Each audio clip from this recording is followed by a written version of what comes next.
selamat datang di Vibe Insight.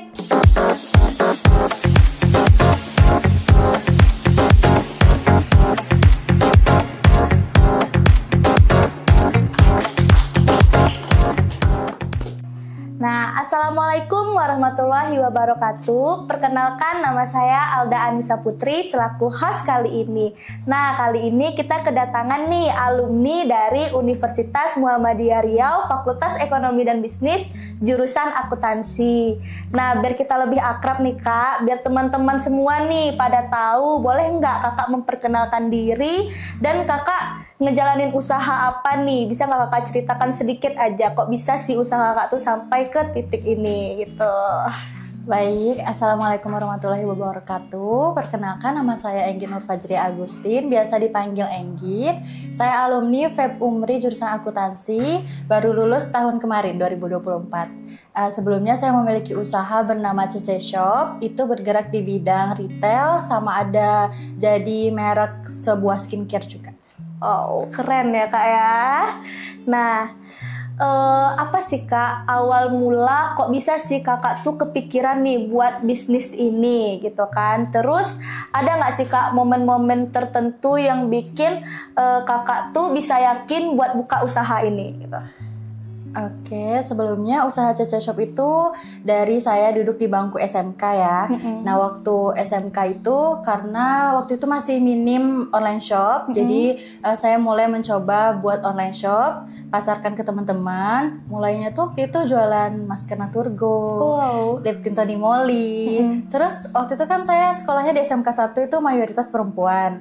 Nah, jadi tuh masker Tony Moly skincare tuh laris banget waktu itu di sekolah. Sampai terkenal lah Enggit anak AKB 1 punya online shop gitu awalnya. Terus setelah lulus sempat vakum karena ikut Bujang Dara Kota Pekanbaru 1 tahun vakum. Setelah itu mulai lanjut usaha aksesoris sama skincare 1 tahun belakangan.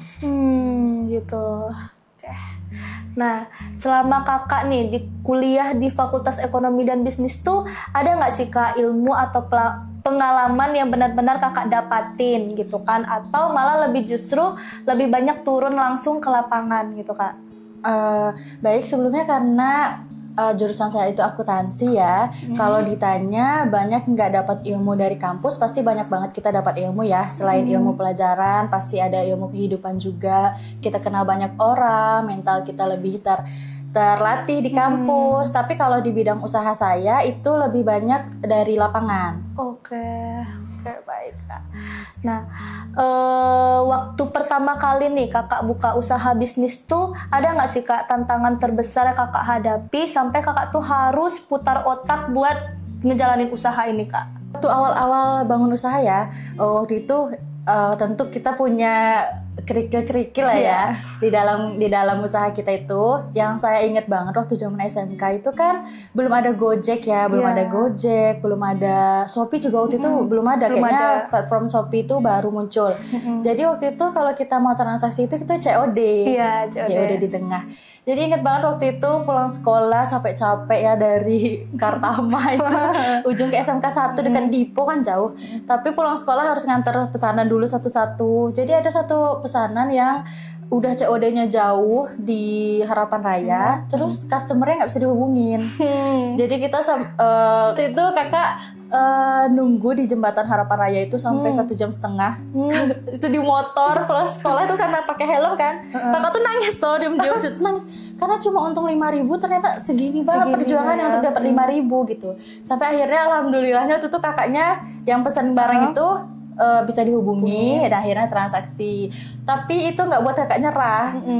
Mungkin karena kakak terlahir dari keluarga yang berniaga juga, jadi hambatan-hambatan seperti itu nggak bikin kakak nyerah. Lulus sekolah kakak coba berjualan aksesoris. Nah, jualan aksesoris itu awal mulanya karena nenek kakak suka pakai aksesoris. Almarhum nenek. Sampai pada saat almarhum nenek ini suka aksesoris, kakak kan dulu pertama kali naiknya CC Shop ini jualannya smartwatch import Cina. Nah tapi tiba-tiba akun kakak waktu itu udah 60.000 followers kebenet, hilang. Jadi kakak harus putar otak lah, harus jualan apa lagi. Ternyata aksesoris yang disukain sama almarhum nenek kakak itu kakak posting di Instagram baru banyak yang suka.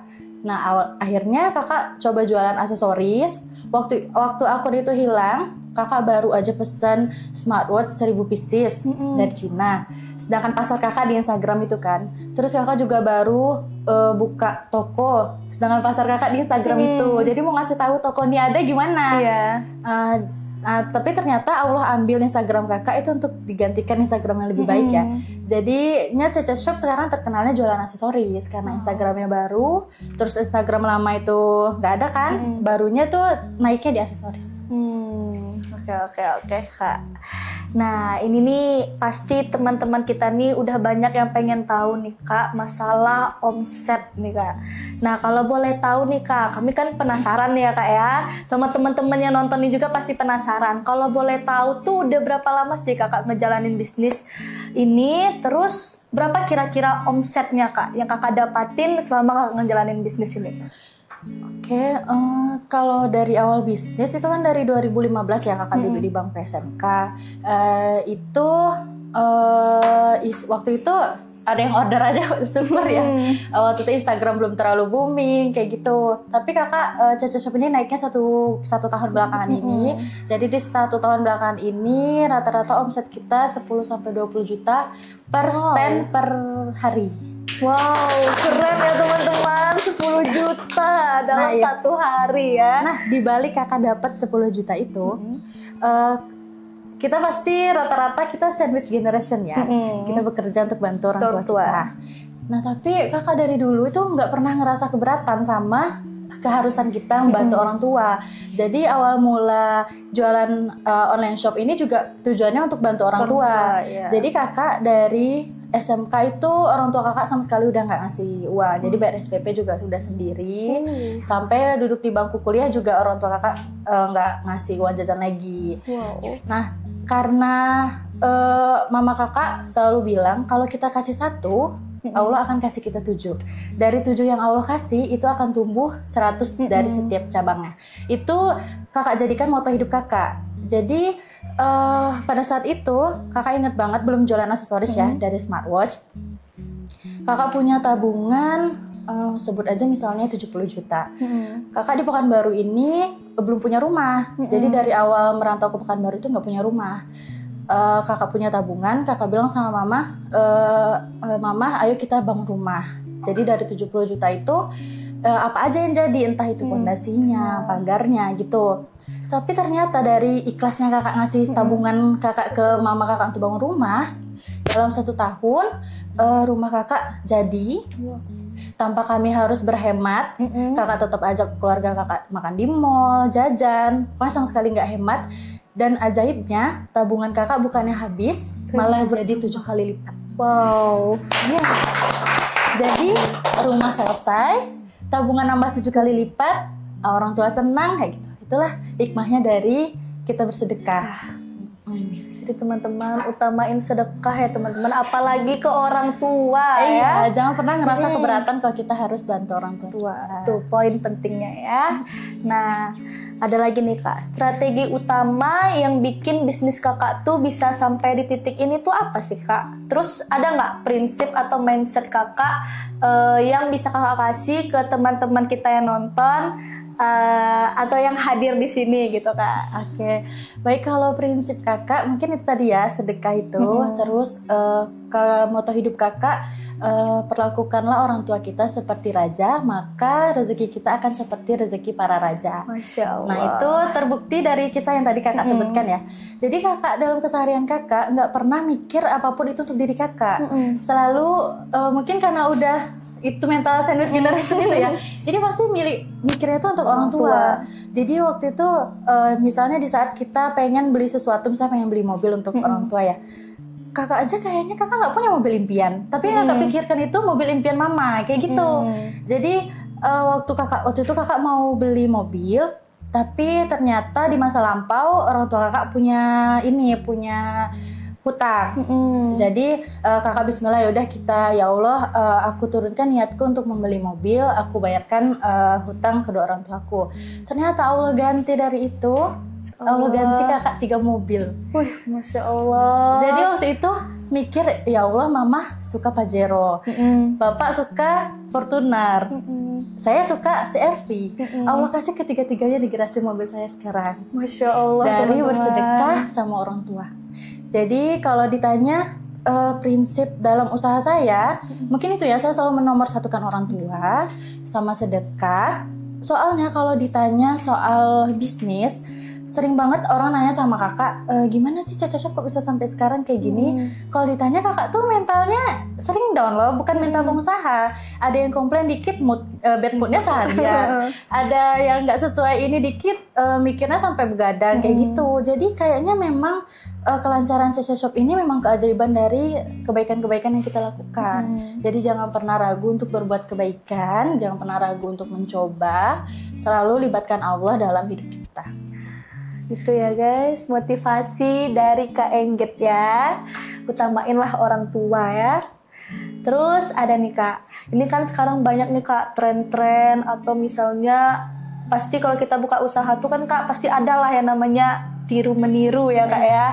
Gimana sih cara Kakak tuh biar bisa ngikutin tren yang up to date gitu Kak, biar bisnis Kakak tuh tidak ketinggalan gitu. Tren yang up to date ya. Tren yang up to date. Kalau karena bisnis kakak itu aksesoris ya,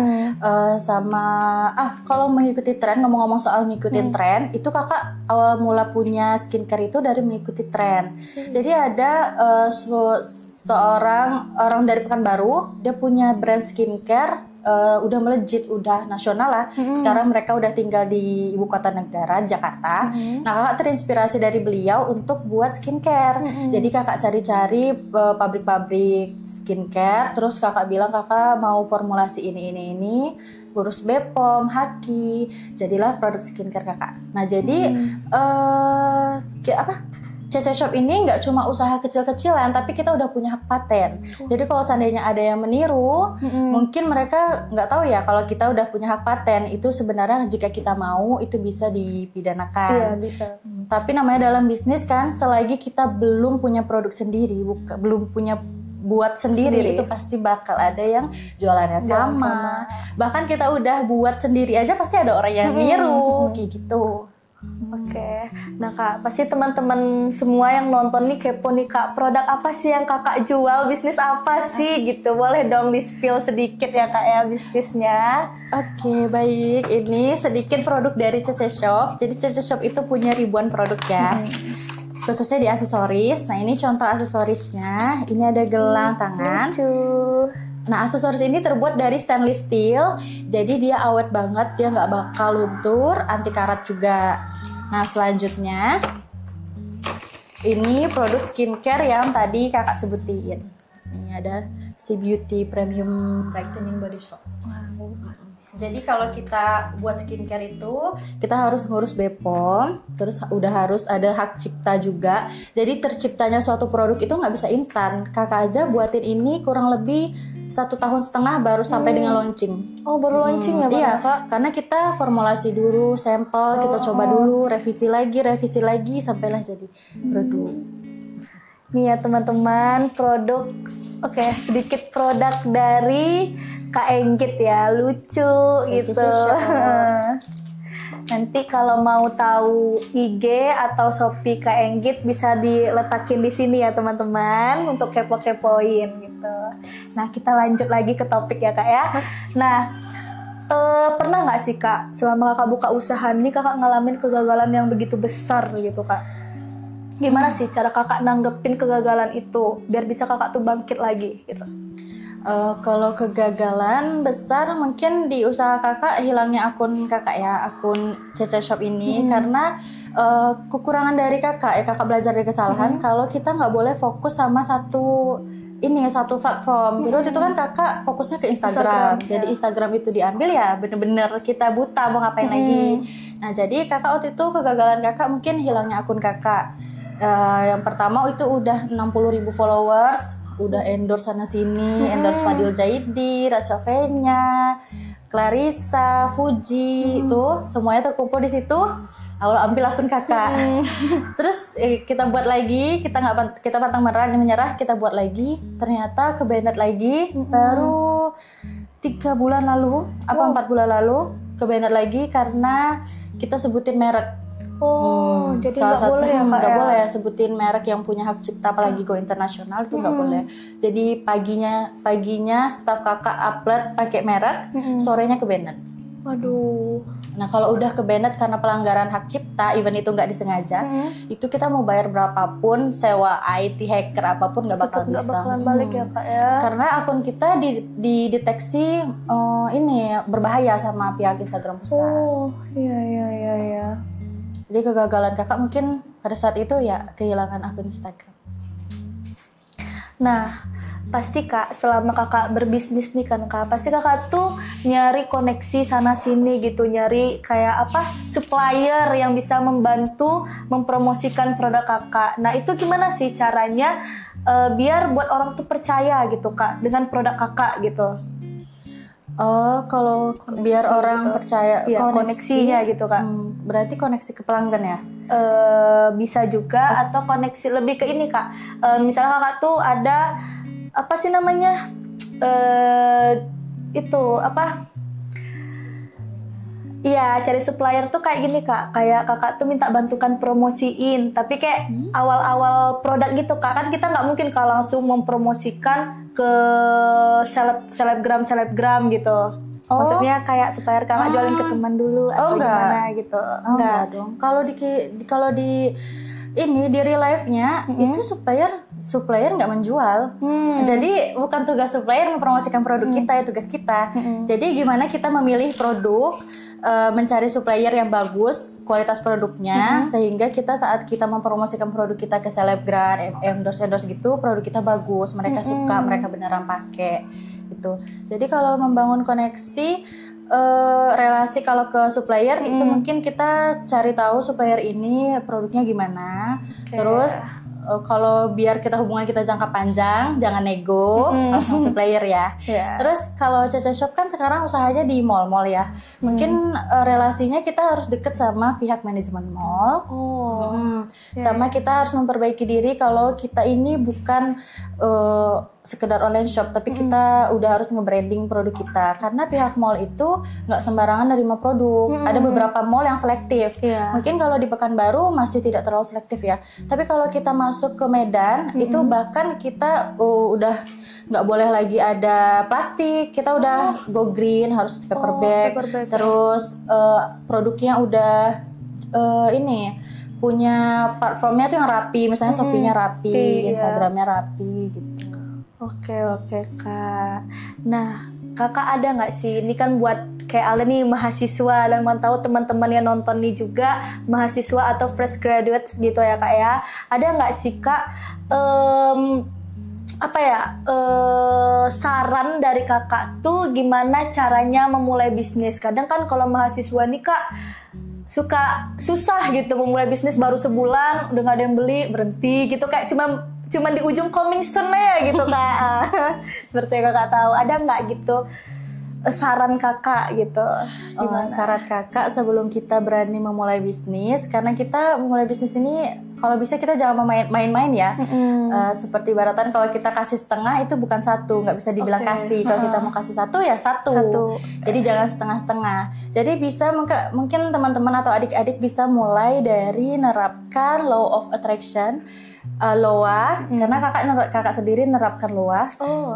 Sebenarnya kakak sedikit ragu untuk menjelaskan LOA, karena LOA ini benar-benar rahasia bisnis Caca Shop. Jadi ini yang kakak sebutin ini dagingnya Caca Shop lah. Jadi kalian bisa coba dengan terapkan LOA. Kalian bisa punya buku catatan. Setiap hari itu kalian nulis apa aja goals kalian, terus harapan-harapan kalian. Kalau bisa hindarin kalimat seperti ini, misalnya ya Allah, aku yakin aku akan kaya. Akannya itu dihilangkan. Ya Allah, aku yakin aku kaya. Terima kasih ya Allah, aku sekarang punya tabungan 100 juta misalnya. Padahal belum punya, tapi kita udah mengimajinasikan kita punya tabungan itu. Insya Allah, karena Allah itu sesuai keyakinan kita, pasti Allah bukakan jalannya sampai tulisan yang kita tulis itu tercapai. Baik, oke Kak. Bagus. Nah, nih Kak, kedepannya nih Kak, ada nggak sih rencana yang lebih besar nih? Misalnya Kakak tuh kayak mau bikin produk Kakak nih yang proyeknya tuh jauh lebih besar gitu, bikin booming gitu Kak. Ada nggak gitu rencananya? Ada sih, kalau untuk aksesoris kakak pengen nge-brand. Kalau aksesoris ini bukan aksesoris import lagi misalnya, tapi aksesoris Cece Shop. Kakak pengennya aksesoris kakak itu udah punya brand Cece Shop. Terus sama skincare kakak pengen juga endorse sana sini sampai atau kita buat affiliate gitu. Mereka coba sendiri, mereka promosikan untuk produk kakak jadi bisa go nasional. Nah, iya, sama tercapai ya Kak ya. Amin. Sama produk kakak pengennya, kalau sekarang kan Cece Shop itu masih kalau orang lewat sekedar itu ada bazar aksesoris atau ada pamer aksesoris.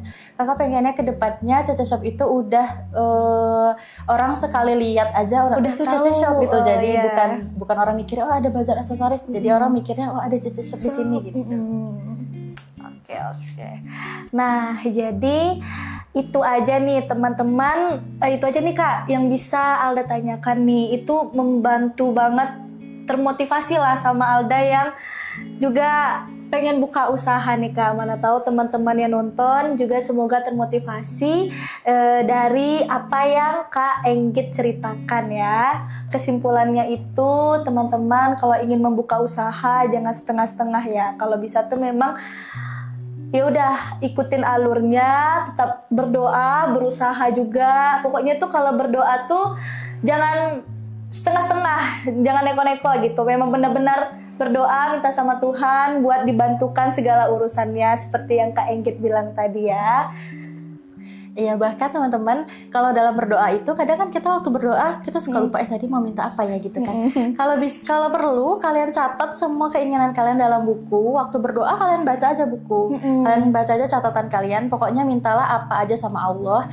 Bahkan curhat sekalipun sama Allah. Allah Maha Kuasa. Allah itu janji Allah. Allah pasti mengabulkan doa kita. Jadi doa minta apa aja sama Allah.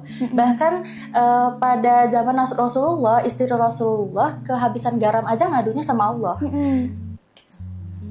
Nah itu motivasi dan cerita dari Kak Enggit tadi. Semoga teman-teman yang menonton dapat termotivasi dan jangan menyerah lah kalau kita mau buka usaha ya.